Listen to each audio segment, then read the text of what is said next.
okuyalımda bununki keyin görünüşü Mehmet Doktor'un yanaksız söz kılım geldi. Mehmet Doktor 98. yıl kuzda biz Amerika'nınki New York'taki Kolumbiya Ştatı'da bir konferans oluşturulgan. Şunun kelgen Türkiye'de.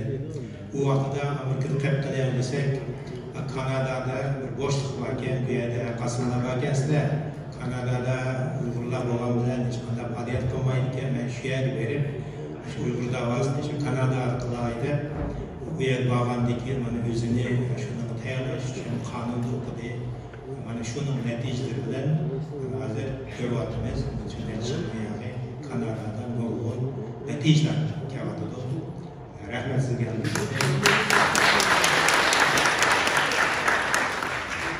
Bizimki Allah'can Leylaman efendim bu 90. yılının otururduğunu tartip Amerika'da faaliyet edip kevatkan, faaliyet kılıp kevatkan faaliyetçilerimizin birisi. Allah'can o yetiştiriş için Amerika'da kanun okup Uygur davasını hazırlaşı edip kevatıdı. Merhamet ederim.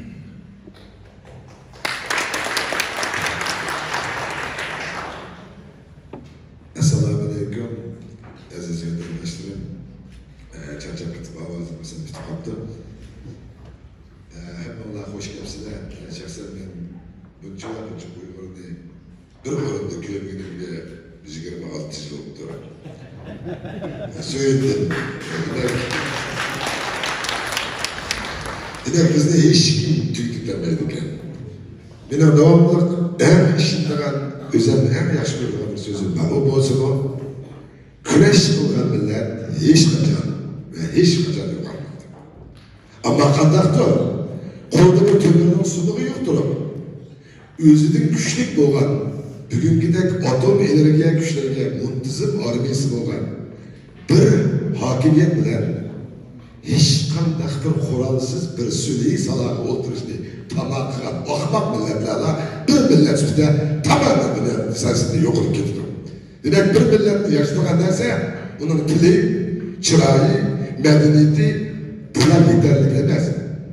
Bir milletin coğrafiyalik ordu ve başka özünün güçlük boğan milletlerle uzun vakit bektik karşı biz Uygurlar'da birlikte yaşatılışı sebebidir. Bu tilini ortak şimdi devamlılık mesela Xitay'ın tilini biz kabul kılacağız da biz devamlı Xitaycıya kısak bizden yüz masallarımız, yüzümüzden koşları Xitaycımıdır. Vakitten ötüşüne çırağımız hoşlanmış mümkün. Ama bir milletle kovdap kaldıran neyse, o milletle gurur edildi bana. Şunun için düşünen bir gün, biz Uygurlardan öyümüzge, erkeklerimiz solak, o acizlerimizden Xitay erkeklerinde öylerimizi yerleştirip, milletimizden gurur edin hepsine kalmadı. Ben bugün sizler bilen milletimizden gurur edin, kandaklı tiklep, bu milletli kudu bugün 30'larca, 300'lerce yıldan olsak, biz yani milyonlarca kayıtıp görüp döndüğümüzde erkin, azat, müstakil, hür yaşayız. Bugün bir eylemenden ne aydım o bir sualı sordu. Yaş durun. Jigit'ten gözüme yaş geldi. Deydi ki, azatlık bilen müstakillik çıkısı bir geldi o dedi. Ben yak dedim. Müstakil bulmayı bu azat yaşamı oluşu mümkün. Çıksa bizden çetten yaşayatkan bulup mu demokratik devlet yaşayatkan Uygurlar biz özümüzde azat yaşayatımız desek buludur. Çünkü hayatımız, iktisadımız, günlük turguşumuz hiç kadar tehdit göçürmedik. Yani bu bir hayattaki azatlık. Ama müstakillik başka şey. Müstakil diyen çağda ne bir zımnılığa bağlandıran, bir toprakta bağlandıran bir derse. Şunun için bizden davarımız hiç kaçan ve hiç kaçan siyasi dava emez, eksinci o hak talep davası. Zemin davası. Ne için biz Uygurlardan davası değil, hak talep davası değiliz? Ben bir ömür kanun sahasında okugan ve şu kesin işliğe adamın sükutu bilen bunu kanuni cihetten ifade etmek olsam hak talep davasıyla geldik. İnsanların özüge tevab olan hak ve hukuklarını meyli pay sıkıntısının paydını kulu tatbik edişten katı nezer öz eslik getiriş bu bir hak talep davası. Ondan olsa bizden davarımız ne için hak talep davası? Çünkü biz özümüzge elmesaktın tevab olan ecdatlarımızdan devlet 1000 yıllarca bizga miros qolgan ona tuprog'imiz va uning egilchilik huquqini qo'limizga berish xuddi ota-bobamiz o'zi kezarmish, o'zi loyiq, o'zi saqlab bir egizlik o'yini qandaqdir boshqalar tortib olsa, shu chaqdagi shu dadamizni biladigan xo'shni qo'limlarni mahalla oqsoqollarni yig'ib, shu uyni dadamizning saqlabligini isbotlash orqali shu uyimizni tortib olishdan iborat da'vo, men sizlarga da'vo qilgan haqdalab da'vosi degan bu. Unda bo'lsa, ben temamga qaytib kelsam, bugun bizning terimizda mana berilgan tema mushu mustamlika ostidagi millatlarni mustaqilligini qo'g'dash haqida xalqaro qonun bor. Albatta bor. Unda bo'lsa biz shundan misol keltiraylik. Men bugun sizlarga mushu xalqaroda mavjud hozirmi mushu dasturlarga minutlar ichida yo'l qo'yilayotgan bir qonundan 4 tane misolni keltirib, ben shuni yechib tushuntirib beraman. Shunga Xalim efendim 7 minut vaqtida az so'zlab qoldi shu. Men sizga chiqishim kerak vaqtman. Ben sizlarga bugun 1959 yil 11-oyning 20-kuni ma'qullangan mushu mustamlika ostidagi millatlarning mustaqillikka yo'l qo'yish kitobnomasining, ya'ni 1514-yil umrlik o'chitining 1-moddasida mutlaqo ko'rsatilgan. Meni da'vat qilgan qonun shu 1959 yilda qurilib, taki mushu minutning ichida ijro qilinayotgan bir qonundan so'z echyapmiz. Unda bo'lsa, buningki 1514 umrlik o'chitningki 1-moddasida bir millatning yurtlar tarafidan qul qilinib, ezilishlarga uchrashi, insoniy haq huquqlarining rad qilinishi va cheklanish uchrashi Birleşken Devletler Teşkilatı'nın prensibiga tüpten xilof, shundaqla dünya tinchligini kapolatga qilish va taraqqiy qilishga ziyonlidir deb belgilangan. Bu maddenin da'vatida deganchimizda har qanday bir mustamlik ostidagi millat, xuddi bizga o'xshash millatlar, ularning kishilik huquqlari daxl tarziga uchraganda, ularning millat kimligi bugungidek yo'qotilishga qarab borganda yoki ular ustidan irqiy qirg'inchilik elib berib bugungidek Xitoy tajovuzchilikdan hadini oshgan vaqtida endi biz ishga ketib davlat qurgan millatlarimiz o'z ixtiyorimiz va o'z roziligimiz bilan shu hukmron sinf bilan kelishib tuzib uning avtonomiyasi bo'lib yashayotgan millat bo'lgan taqdirda shularni shunday sunumlar bir millatni yo'qotish, uning ideyasini shush o'z tuprog'idan qo'llash, farzandlarining milliy kimligini yo'qotish uringanchigida bunda avtonomiya ichidagi millatlarning qo'liga Qur'on ilib, hokimiyat va mustamlikachi ustidan kurash va inqilob qilish huquqi bor deb belgilangan. Shuning uchun biz Uyg'urlarning 1-moddasiga qarsak, biz Uyg'urlarning tashqi dunyoda kishilik huquq, inson haqlari ve insan buluş süpütümüz bilen Allah tarafından bizge verilgen insani hukukumuzda kurdaş bilenlermez. Hatta bir kolumuzda kalem, bir kolumuzda Kur'an. Xuddi bizni bugün besibinin monopol kılgan, resmi bir millet süpütüde yok tutuşki uğrungan, muşu hakimiyetten aslı olan mavzudu, mülkütten hakimiyet çıkıdı, nezirisi payını bizni bugün gelip geldi. O da olsa, biz Uygurlarda şıkkagayada hata deyilgan gap bor. O da olsa biz bu, onu Kur'an'la kurashsak, xalqaro qonunlarda bizni terrorist deb qarama. Xitoyning uniformi bo'lg'ashqa, muntizam armiyasi bo'lg'ashqa, uning hukumati, uning atom yadro qurollar bo'lgani uchun, uning xalqini ustunlik bo'lgan qirg'inchiliklari, qandaqdir bir siyosiy, harbiy o'zgarish, bizni xalqimiz buxach kiyganligi uchun ununla karşı bunu öldürse terörist olanlar dünyada nerede bu taktiksiz metrik olsun.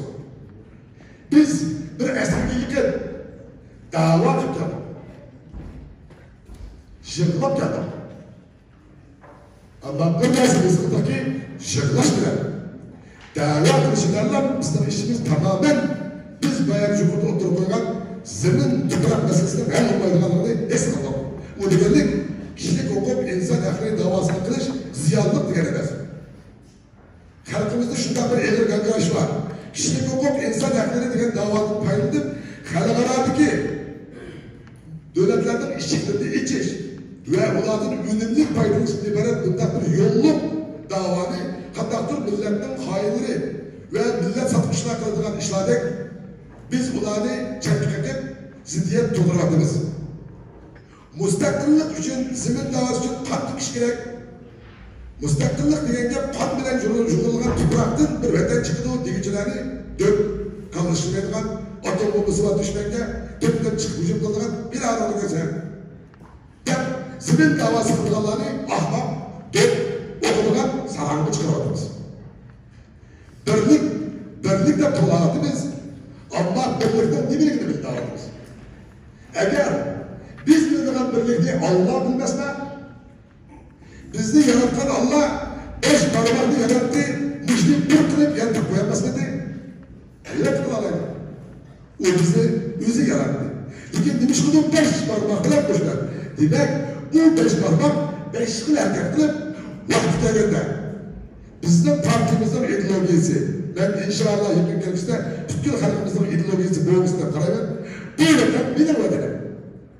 Benden başka işkandak bir Kürt, işkandak bir Sınıf, işkandak bir grup ve işkandak bir hakimiyetten hükümranlık kılışına mutlak ruhsat yok. Devletin intayın yüksek bir milletçilikler oturga çıkmamız lazım. Yani şu ideolojiye bizden bu toplumumuz arkadaşlar bu 5 parmaklı çıkıp düşmeye karşı en eşitli muş gayret ediyor. Bu da olsa biz meyli kişilik hukuk davası alaydık. Meyli Uygurların topustaki talağına tabak sanaydık. Niye sakkalaylı ya ki tüpten depremizi götürüp koçuna çıkıp taksitaydı. Muşlar hepsi bizim milletçilerimiz. Bizim milletçilerimiz düşmeden dörtçekten çeşitli düşmanlık için milletçi olup onun bırttan çeşitli düşmanlık için oğlu kaynarız. Şunun için biz ağzındaki davada bir dünya hukukları şıklığa Amerika'nın uçup girişimi sebepçi olan en büyük nerse biz milletçilik ve vatanperverlikten çeklep gitmeliyiz. 1 milyar 100 milyon ahalisi olan dünyada düşmeni en çok olan, düşmeni en bayı olan bir millettir. Öz işimizi ki bana bu siyasi nazik meselelerini hem kalamayı öz işimizin düşmenizden en daim kıymetli vakitlerimizde veyran kırıtmarız. Aziz vatandaşlar, biz Uygurlar şundak bir dersiz bilirsiniz ki belki ben şununla güzel sual koymak. Ben vatandan aşıp bütün bulunmuş kafamızı bağlam, bütün tekniğe etrafındaki her bir yüzlerce kadımını tekbizgen bir balığımız tutumuna, bir oğlunun oğlu sıkıntı, bizden halkımız hep isim halk. İsimliğimizden, mehman dostluğumuzdan, biz tanıdığımızla emez, toprağımızla mı? Hakka bir otada, emri vakit geldi. İttifaklaşmamız, hemkarlaşmamız, özüne okşayan bir kısım gösterişlerimiz, oturaklıktan sorunlarımız, kirişikten yakınlarımız bilen şekilde kalmayı, biz karşı fikirdikiler mı? Huddi bugün ben bir şey getirip, dünya Uygur Kurultayı'nın şekilde sözü gelip olacak, ben bunu bir mücizle kalayım. Ben devamlı dünya Uygur Kurultayı'nın bir kısım yetersizliklerini, özel görülen kısımlarını YouTube diye peyda olmasını tartışıp gelecek kısmı ortasına. Acaba bugün işim çoğu olup, üründen okup kaldım mı? Uygurlarla ağırlıklanmayı, dostlamayı da geldim mi? Ya. Ben yani şu fikrimde.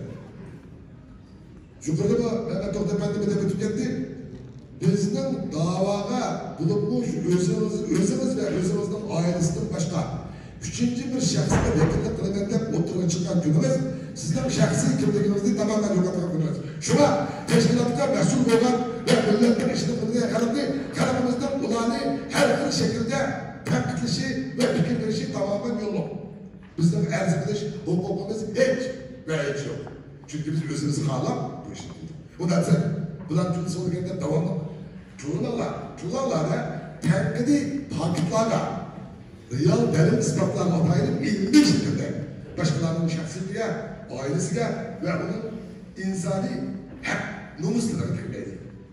Biz düşman gücü kurduğumuzda intihar ettik. Endi bu şu abay kanunumuzun ikinci maddesine gelsek.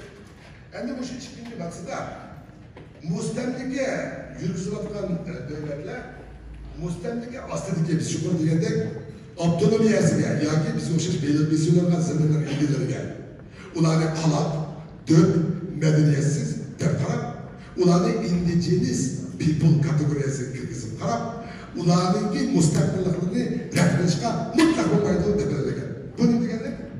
Bu ikkinchi maddasi demakchi bo'ldi.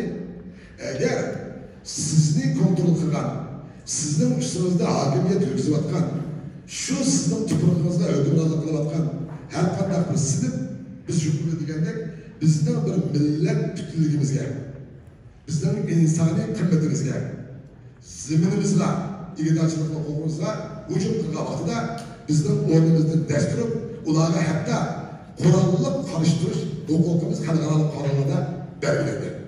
Demak, biz her iki davranı o'xshash shaklda ilib qilsak, albatta. Bundaqda kişilik hukuk davası biz uchun ziyonlikmi? Yo'q.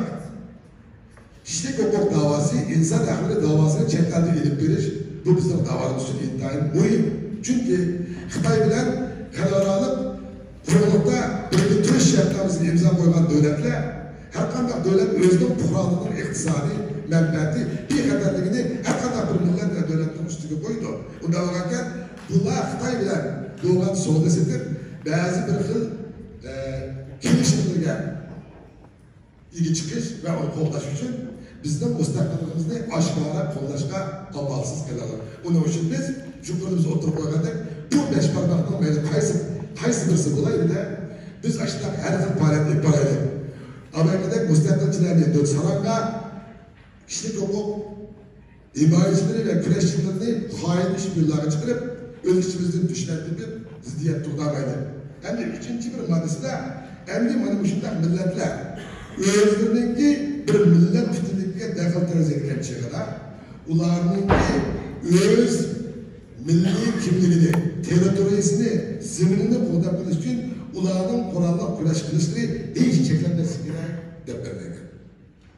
Unda bo'lganda biz davlatimiz faqat bu xalqaro qonundagi men bir qonunning 4 moddasida o'tib ketdim. Undan boshqa international public law, ya'ni xalqaro qonun degan o'xshash qonunlar bor. Unda Uyg'urlarning o'xshash millatlarning tashqi dunyoda exile da'vatlar, ya'ni sun'iy hukumatlarni qurish va uni taraf qildirish, askar qurish, askar yetishtirish huquqi bor deb belgilangan. Unda biza nimaga askar qursa, nega qursa? Sen akmaydigan gapni qilib, millatni hammasi qaytarsa degan chiqdi. Albatta, men sizlarga bir tirik misol berayim.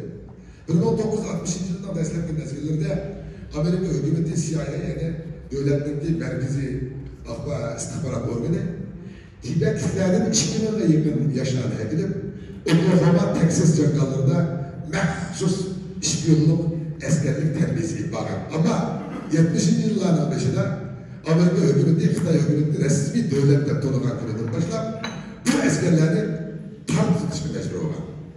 Ammo tartibga yo'q. Ularni Hindistonga yo'tkab, hozirgacha Amerika hukumati Hindistonda turayotgan Tibetlarning askariga pul to'laydi. Demak, bizlar takdirdosh, dushmani bir bo'lgan, siyosiy ahvol bir bo'lgan, har jihatdan o'xshaydigan Tibet xalqining bugungi kunda 10 mingdan ortiq askari Hindiston askarlari qatorida urushga kurashga tayyor bo'lib, ular Buddhist bo'lganligi uchun bo'lib, biz musulmon bo'lganimiz uchun bo'lmadi. Ya Hindiston yaqinqi siyosat qarsoqlar Xitoyning eng chong dushmani va Xitoyning uni dushman deydigan bu mazhablar biz qanday demoqchimiz? Mana o'sha siyosiy masalalardan biz unumli foydalansak, biz cho'qim askar quradigan o'rin va uni ta'minlaydigan iqtisodiy ahvollarga inshaalloh erishamiz. Shuning uchun vaqt bilan o'tgan jiqqa so'zlarga bordi. Endi bu xonimning vaqtini qarshiladi.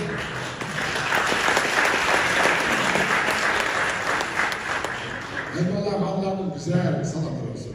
Ben Uygur'dan Cumhuriyet Partisi Bakanı'ndan Allah'a çeksiz bakıyorum. Bizden bir yerde gayretle onurunu bir turağa kapılmayın.